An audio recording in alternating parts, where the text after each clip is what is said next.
Antes de dar inicio a la mesa central esta mañana, tomar 10 minutos para compartir con ustedes lo que pretendía ser una ponencia sobre la memoria como proyecto de vida, y me parece que más que ponencia va a ser un compartir con un grupo de amigos qué significa esta mesa en este congreso y en la identidad que va construyendo la Asociación Dr. Miguel Ragone por la Verdad, la Memoria y la Justicia en los últimos años, en relación no solamente a la memoria, sino porque nuestro interés en la seguridad. Allá por 2006, 3 años después que Néstor Kirchner llegó al poder, se presentaron, más bien a fines de 2004 ya, llegó una persona a la Secretaría de Derechos Humanos para reabrir el juicio a Miguel Ragone.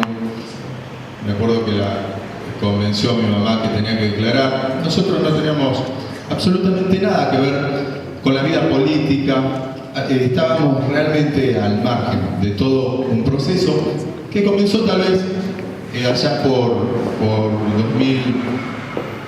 2001, cuando se dijo que se vayan todos, y ese proceso decantó, digamos, 10 años de Proyecto Nacional y Popular, que a algunos les puede gustar, a otros no. Yo me siento realmente muy identificado con ese proyecto por todo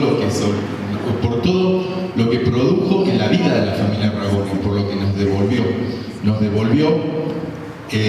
la herramienta de saber quién había sido nuestro abuelo, nuestro padre, ese gobernador del pueblo, que realmente nos los habían robado y nos los habían borrado de la memoria familiar. Yo soy un nieto en ese sentido, que había estado totalmente convencido en el neoliberalismo que había que olvidar. Me avergonzaba, les quiero contar, me avergonzaba de mi abuela, la viuda de Ragone, que año tras año iba a encargar una misa al nombre de mi abuelo, que era la única posibilidad que ella tenía de resistir en medio de toda la soledad.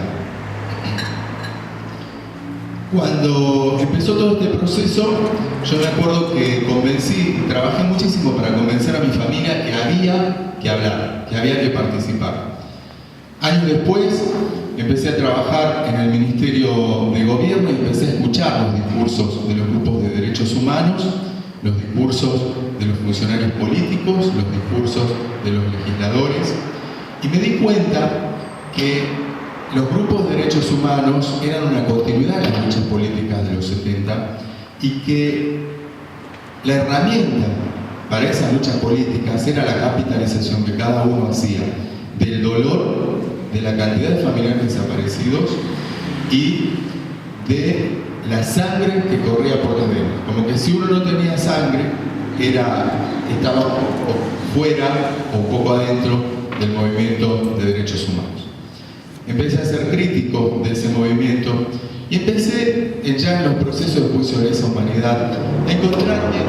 Hay una anécdota que a mí me marcó un antes y un después en esta identidad en relación a la seguridad. Un día, con grupos de derechos humanos, habíamos ido a dar una charla en el colegio, me acuerdo perfectamente, una mañana en la Escuela Técnica número 2, una escuela muy importante con muchísima cantidad de alumnos en Salta. Yo notaba una gran incomodidad de parte de los alumnos, y en algún momento uno de los alumnos tiró un papel con un insulto garrafal a todos los que estábamos ahí presentes. Y yo empecé a preguntar, a averiguar, me di cuenta que aproximadamente un 30% de esos chicos eran hijos de policías. Eran familiares, no hijos tal vez, pero sí estaban ligados de alguna manera íntima y personal a los grupos policías. Y entré a interesarme por quiénes eran esos chicos. Y esos chicos me condujeron a grupos de policías que habían estado, digamos, que no eran esos policías represores que yo conocía del discurso de los organismos de derechos humanos. Eran policías que habían intentado resistir, eran policías, algunos de los cuales estaban imputados, pero yo veo una gran diferencia entre los jerarcas policías imputados, el nivel de vida que tenían, los bienes que tenían, el nivel de relación respecto al poder político que tenían y quiénes eran estos perejiles que no tenían ningún derecho. Y a partir de ahí empecé a hacer una historia que terminé encontrándome dentro de la propia institución policial con intelectuales orgánicos, le digo yo, en el sentido gramsciano, que realmente tenían una visión de la sociedad que a mí me impactó. Y a partir de ahí empecé a hacer un recorrido político, de conocer la institución policial y de tratar de meter dentro del discurso de los grupos de derechos humanos esta cuestión de que la policía de hoy no es la policía de los 70, de que las instituciones tienen una identidad que los hombres van pasando. Y realmente es un trabajo tan en soledad respecto de mis compañeros del partido político al que me fui insertando también, justamente porque Rabón era un gobernador y porque justamente hubo un partido político que lo reivindicó como ese gobernador asesinado del PJ. Tan en soledad como en 2003, cuando llegó Néstor Kirchner al poder, vino esta persona de la Secretaría de Derechos Humanos y hubo que empezar a trabajar para hacer posible el esclarecimiento de ese asesinato. En ese momento nadie quería hablar. Ningún funcionario político quería arriesgarse. Miren, les cuento. Hubo más de 40 abogados en el foro local que se excusó para no intervenir como jueces. No teníamos jueces, no teníamos abogados, no teníamos fiscales. Se caía absolutamente todo.